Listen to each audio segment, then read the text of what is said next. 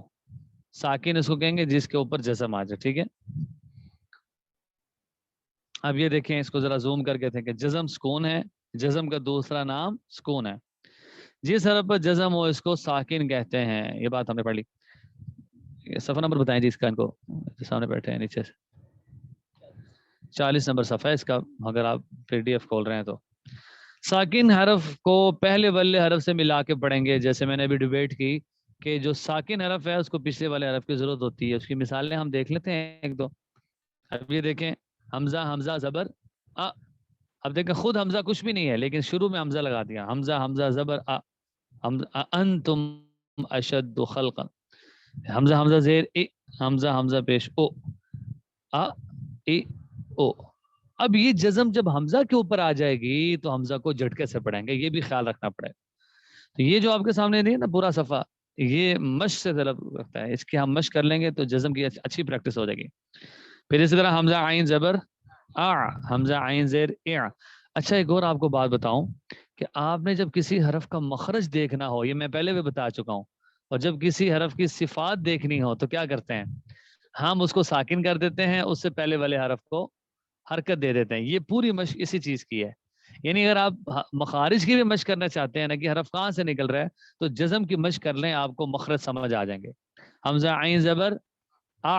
یہ جو آخر میں آواز رک گئی ہے نا, بس یہ مخرج ہے آ. پھر حمزہ سا زبر اس. اب کبھی بھی ہم اس نہیں پڑھیں گے کیونکہ ہے ہی اس تو ہے ہی نہیں. حمزہ, حمزہ سا زیر اس. حمزہ سا پہ اس. پھر اسی طرح زال ہے. پھر اسی طرح وا ہے. انہوں نے یہ تینوں نرم حروف اکٹھے کر دیے. پھر آگے تینوں سیٹھی والے حروف کی پریکٹس کروا دی کہ حمزہ زا زبر از. جی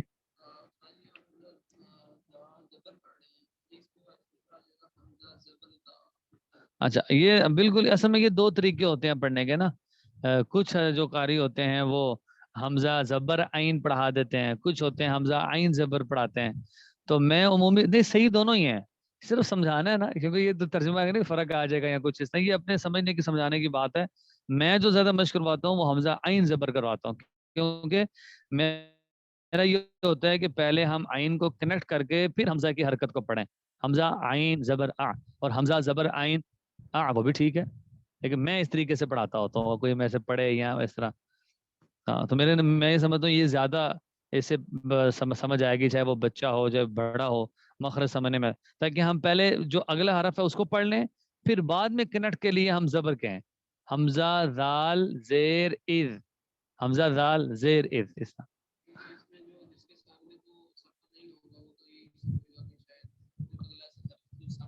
ہاں ہاں نہیں بھی ہاں ہاں ہاں بالکل, یہ بھی ہو سکتا ہے, یہ بھی ہو سکتا ہے. دونوں طریقے ٹھیک ہیں. ہاں ہاں, میرے سننے والا آپ یہ چاہ رہے ہیں کہ حمزہ سا زبر اس ہے. حمزہ سا زبر, وہ یہ سمجھ رہا ہوگا کہ سا کے اوپر زبر ہے. ہاں ٹھیک ہے. ہاں, جو دیکھ رہا ہو وہ سمجھ لے حمزہ زبر سا, اور جو نہیں دیکھ رہا, اور جو دیکھ رہا ہے وہ حمزہ سا زبر اس پڑھ لے. دونوں اعتبار سے ٹھیک ہے. اصل میں یہ آپ نے جس طریقے سے پڑھا ہوا ہے تو آپ اسی طریقے سے پڑھاتے ہیں تو آپ کے لیے آسانی رہتی ہے. تو بس زیادہ یہ ہوتی ہے بات. تو یہ ذا سین سواد کی ہوگی مشق, ٹھیک ہے اس میں. تو بس یہ اتنا کافی ہے. باقی اپنے طور پہ آپ پوری مشق کرنا چاہیں تو پورے صفحے کی بھی مشق ہو سکتی ہے. آگے چلیں جی, اگلا صفحہ.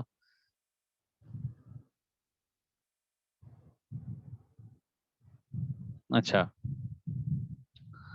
اگلا جو صفحہ ہے یہ ہم نے پڑھا ہوا ہے, صرف میں آج یہاں پہ مشق کروانا چاہتا ہوں. میں نے کہا تھا نا کہ یہ جو قاعدہ ہے اس میں ایک ایک چیز کی مشق ہے. وہ مشق کس بات کی ہے کہ ہم نے شروع سے ہی پہ پڑھا ہوا تھا کہ حروف مدہ 4 ہیں. 4 ہے نا, ہاں 3 ہے, ٹھیک ہے, یہ میں دیکھ رہا تھا 3 ہے. ٹھیک ہے, کون کون سے, الف واو اور یا.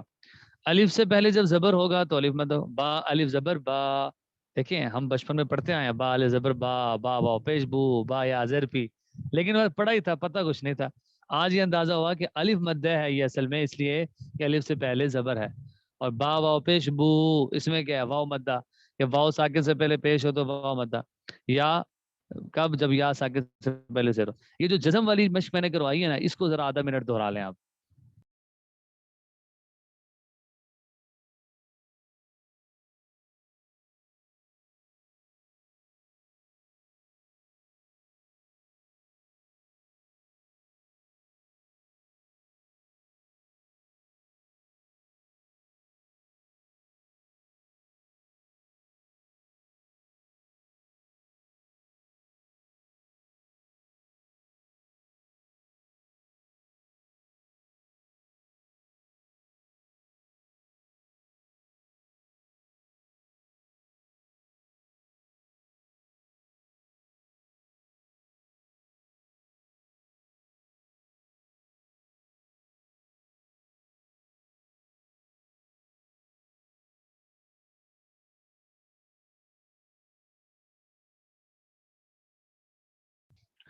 جی امید ہے کہ دوہرا لیا ہوگا. تو جزم کے متعلق کسی کو کوئی بات پوچھنی جیسے آپ نے پوچھا ہے اچھی بات ہے, اس طرح کے سوال کرنے چاہیے جو ذہن میں ہوں. حروف مدہ میں اب یہ اس کو ہم عبارت سے دیکھ لیتے ہیں, ٹھیک ہے. یہ اب زوم کر کے دیکھیں ذرا اس کو کہ حروف مدہ 3 ہیں. بلو کلر کے آگے کیا لکھے ہوئے ہیں؟ الف واو یا. حرف مدہ کو ایک الف کی مقدار کھینچ کر پڑھیں. الف سے پہلے زبر ہو تو یہ کون ہوتا ہے؟ الف مدہ. جیسے با الف زبر با. واو ساکن سے پہلے پیش ہو تو یہ واو مدہ ہوتی ہے, جیسے با واو پیش بو. یا ساکن سے پہلے جب زیر ہو تو یہ یا مدہ ہوتی ہے, ٹھیک ہے. جیسے با یا زیر بھی, زیر بھی, ٹھیک ہے. نیچے آ جائیں, یہ پوری ایک مشق ہے, ٹھیک ہے. جیسے اب کوئی اس کی پریکٹس کرنا چاہتا ہے کہ جی میں حروف مدہ کی قرآن پاک میں بھی مجھے اندازہ ہو جائے کہ یہ حروف مدہ ہے, نیچے سے پریکٹس کر سکتا ہے. با الف زبر با, با واو پیش بو, با یا زیر بی. آگے آگے ایک آپ پڑھتے جائیں, آگے کیا ہے؟ ہاں ہاں ہاں. تا تو تی, یعنی ایک الف کی مقدار. ایک الف کی مقدار کا اندازہ یہ بتایا تھا کہ بند انگلی کو کھول لیں یا کھلی انگلی سے. با الف زبر با یا با الف زبر با, ٹھیک ہے. یہ اسی طرح سا ہے, ہا ہے, خا ہے, اس سب کی مشق. تو سمجھ لیجیے حروف مدہ تو تھے پہلے پڑے ہوئے تھے تو ریوائز ہو گیا. آگے چلیں جی محترم. اچھا اسی طرح اور کی بھی مشق کروا رہے ہیں. اسی کے ساتھ ساتھ جو مشق کی ضرورت پڑتی ہے وہ ہے حروف لین. یہ بھی پڑھ لیا ہم نے. یہ جو آن لائن والے ہیں ان سے پوچھتے ہیں ذرا حروف لین کتنے ہیں جی, بتائیں آپ لوگ, یا لکھ کے بتا دیں کون کون سے ہیں, یا ان کی تعداد بتا دیں جی, جلدی جلدی کریں تاکہ اندازہ ہو جائے کہ آپ ایکٹیو ہیں اور سن رہے ہیں.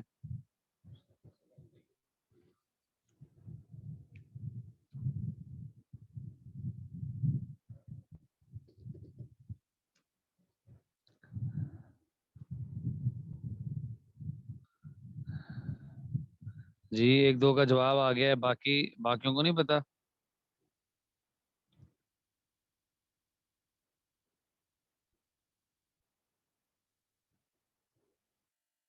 جی بالکل, جنہوں نے جواب دیے بالکل ٹھیک دیے, دو تین نے جواب دے دیے کہ حروف لین دو ہیں. کون کون سے؟ واو اور یا. بالکل ٹھیک ہے, لکھ کے بھی ایک نے سینڈ کر دیا کہ واو اور یا یہ دونوں کب لین ہوتے ہیں؟ جب یہ دونوں ساکن ہو اور ان دونوں سے پہلے زبر ہو. واو ساکن سے پہلے زبر واو لین, یا ساکن سے پہلے زبر یا لین. بالکل ٹھیک ہے. تو یہ عبارت ہم پڑھتے ہیں حروف لین. حروف لین دو ہیں, واو اور یا, جبکہ یا ساکن ہو اور ان سے پہلے زبر ہو. حروف لین کو نرم آواز کے ساتھ جلدی پڑھیں گے, معروف پڑھیں گے, کیونکہ مجھول نہیں پڑھنا. اب تا واو زبر تو ہے نا, اگر کوئی پڑھ لے تا واو زبر تاؤ تو یہ ٹھیک ہوگا؟ نہیں, یہ مجھول ہوتا ہے. اس سے تا یا زبر تئی, اگر کوئی پڑھے تا یا زبر تے تاؤ تے, یہ ٹھیک نہیں ہے. مجھول قرآن پاک نہیں پڑھنا. فبے ای آلائے نہیں پڑھنا, بلکہ کیا پڑھنا ہے؟ فبی ای آلائے ربکما. تو بس اوقات زیادہ اسی بات پہ زور دیا جاتا ہے کہ قرآن پاک سے مجھول بالکل ختم ہو جائیں. ہم لوگوں کے جو زیادہ عمر کے بھی جو ہوتے ہیں حضرات, ان کے لیے سب سے ہم کافی مشکلات ہیں. ان میں سے یہ بھی ہوتی ہے کہ وہ مجھول ان کے قرآن سے جا نہیں رہے ہوتے. یہ جب دو چیزوں کی پریکٹس ہو جائے گی نا, حرکات کی, حروف مدہ کی, تو انشاءاللہ بڑا فرق پڑے گا مجھول قرآن سے ختم. اچھا اب یہ دیکھیں تا واو زبر تو, تا یا زبر تئی, ٹھیک ہے. یہ دونوں لین کی مثالیں آ گئیں. لین میں کبھی زیر اور پیش نہیں آتی, اس لیے آپ دیکھ رہے ہوں گے کہ یہ پوری تختی جو آپ کے سامنے ہے اس میں صرف زبر ہی زبر ہے. ثو ثئی دو دئی, ذال واو زبر ذو, ذال یا زبر ذی, ذو ذی. اور پھر اسی طرح را واو زبر رو, را یا زبر رئی, رو رئی. تو خلاصہ کیا ہوا کہ حروف لین دو ہیں, واو اور یا جب یہ ساکن ہو اور ان دونوں سے پہلے زبر ہو. اور حروف مدہ کو ایک کلم کی مقدار لمبا کرنا ہے, اور حروف لین کو کتنا لمبا کرنا ہے؟ نہیں, ایک الف کے مقدار حروف لین کو نہیں کرنا, ان کو جلدی پڑھنا ہے. مثال کے طور پہ مثال دے دو قرآن پاک سے. ہاں یہ ایک بات تو ذہن میں رکھیں کہ وقف میں نا حروف مدہ کو لمبا کر, حروف لین کو بھی لمبا کر سکتے ہیں. جیسے لِإِيلَافِ قُرَيْشٍ, اب دیکھیں قریش میں کیا ہے، یا لین ہے، لیکن ہم اس کو لمبا کر رہے ہیں. ایلافہم رحلۃ الشتاء والصیف. اب حالانکہ صیف کیا ہے، یا لین ہے نا جی. اب اس کو ہم لمبا کر رہے ہیں، لیکن درمیانے کلام کی مثال دے دو اس کو ہم لمبا نہیں کریں گے. ہاں جزاک اللہ. الم تر کیف اب کیف، اب کیف، اب کوئی اس طرح پڑھے الم تر کیف فعل، یہ ٹھیک نہیں ہوگا، اس لیے کہ حروف لین جب درمیانے کلام میں آ جائیں تو ان کو جلدی سے پڑھ کے جانا پڑے گا. ٹھیک ہے، تو یہ دہرا لیں اس کو بھی، حروف لین حروف مدہ کو.